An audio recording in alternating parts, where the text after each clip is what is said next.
Welcome to Study Rankers. इस video में हम पढ़ेंगे पर्वत प्रदेश में पावस कविता के बारे में, जिसे लिखा है सुमित्रा नंदन पंत जी ने। इस कविता में कवि ने वर्षा ऋतु में क्षण क्षण प्रकृति के परिवर्तित हो रहे परिवेश का चित्रण किया है।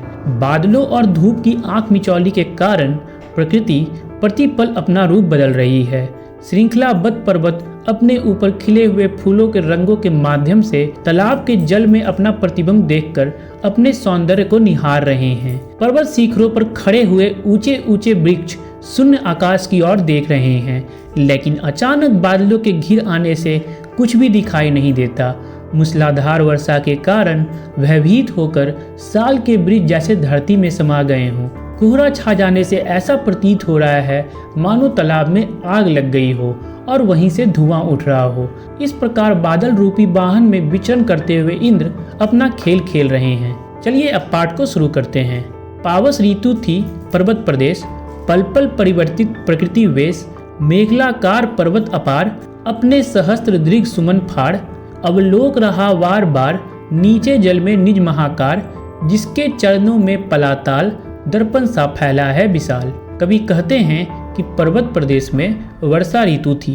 वर्षा ऋतु में बादलों की भागदौड़ के कारण प्रकृति प्रत्येक क्षण अपना रूप परिवर्तित कर रही थी। कभी बादलों के छा जाने के कारण अंधकार हो जाता था, तो कभी बादलों के हटने से प्रदेश चमकने लगता था।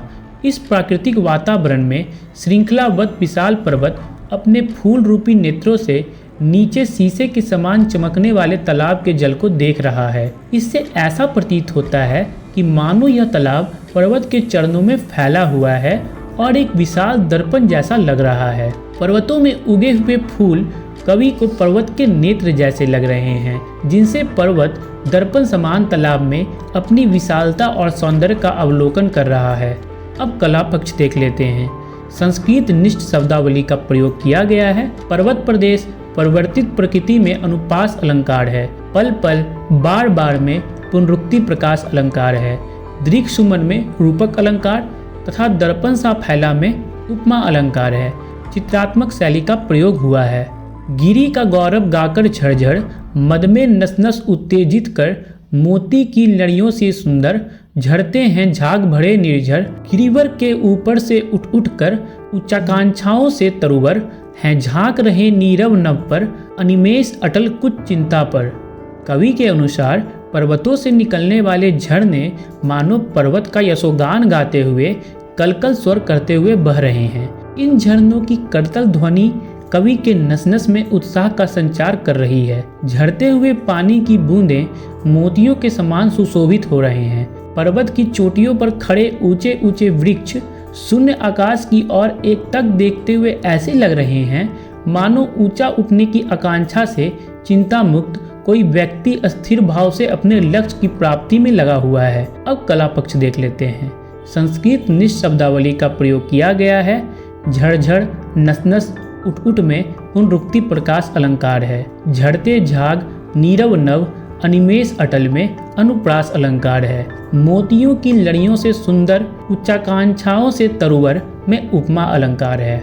उड़ गया अचानक लो भूधड़, फड़का अपार वारिद के पर, रवशेष रह गए निर्झर, है टूट पड़ा भू पर अंबर, धस गया धरा में सभय साल, उठ रहा धुआं जल गया ताल, यों जलद यान में विचर विचर, था इंद्र खेलता इंद्रजाल।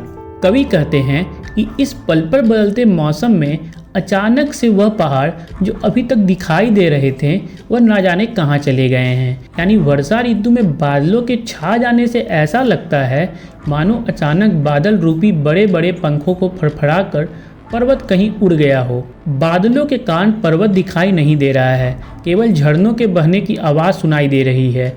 ऐसी मूसलाधार वर्षा हो रही है मानो धरती पर आकाश टूट कर गिर गया हो।